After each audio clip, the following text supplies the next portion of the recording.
ang nag-deliver papunta sa bahay nila Pangulong Bongbong Marcos at Speaker Martin Romualdez mag-insert o magpasok ng 100 billion worth of projects sa BICAM.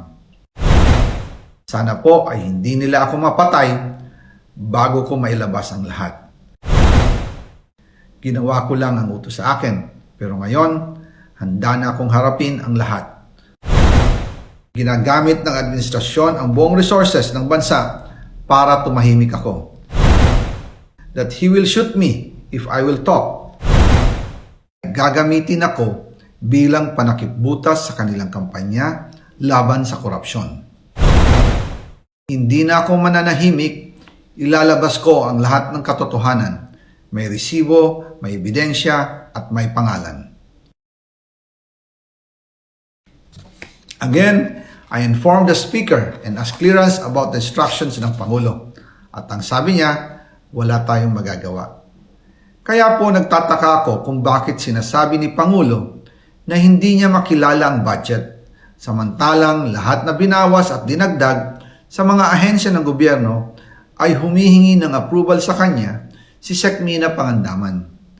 Bago namin ginawa o tinapos ni Senator Chis Escudero during the BICAM.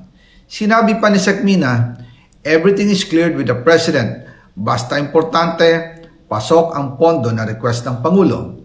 The following day, sinabi ni Sekmina, approve na si Presidente BBM sa lahat na binawasan na ahensya, masaya na ang Pangulo dahil naipasok ang gusto niyang 100 billion insertion. Wala pong perang napunta sa akin. Lahat po ng insertion napunta sa ating Pangulo at Speaker Martin Romualdez. Ako lang at ang aking mga tao, sila Paul Estrada, Mark Tiksay, at ang aking mga security ang nag-deliver papunta sa bahay nila Pangulong Bongbong Marcos at Speaker Martin Romualdez sa North Forbes Park, South Forbes Park hanggang sa Malacanang. Yung mga deliveries po ay merong record ang aking mga tao. Totoo po yung sinasabi ni Orly Gutesa na nag-deliver siya sa Forbes Park. Totoo din po ang sinasabi ni Orly Gutesa na nag-deliver siya sa Malacanang nung siya ay nasa Senado. Para mapatunayan ang mga litrato na deliveries ay ilalabas ko po together with this video.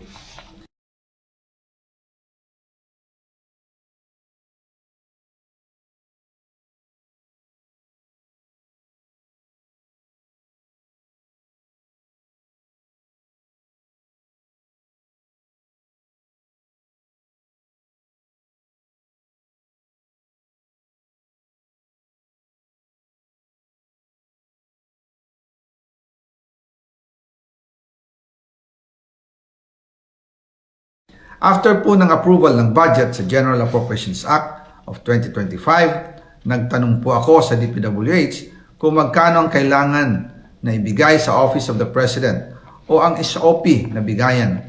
Ang sinagot sa akin ay 25%. Ang ibig sabihin nito, 25% ng 100 billion ang SOP na kailangan ibigay kay BBM mismo. In total, 25 billion ang napunta kay Pangulong Bongbong Marcos. Kaya ngayon ay hinahamon ko si Ombudsman Remulla kung seryoso talaga siya sa mga sinasabi niya sa kanyang press release na idadamay niya pati si Martin Romualdez kung magbibigay ako ng ebidensya. Patunayan niya ngayon ang pronouncement niya. Imbestigahan niya ang fraternity Brad at ang kanyang kaibigan na si Speaker Martin Romualdez kung talagang tutupad siya sa tungkulin niya. Imbestigahan din niya si President Bongbong Marcos. Sabi nga ni BBM nung SONA, let's do it right at mahiya naman kayo, hindi po ba? Nananawagan din po ako sa Senado na imbestigahan ang 100 billion insertion ni Presidente. Alam ko po na hindi gagawin ni Ombudsman Remulla ang hamon ko. Pero magaling ang Senado sa imbestigasyon at ako ay naniniwala na dahil sa kanila, lalabas ang katotohanan.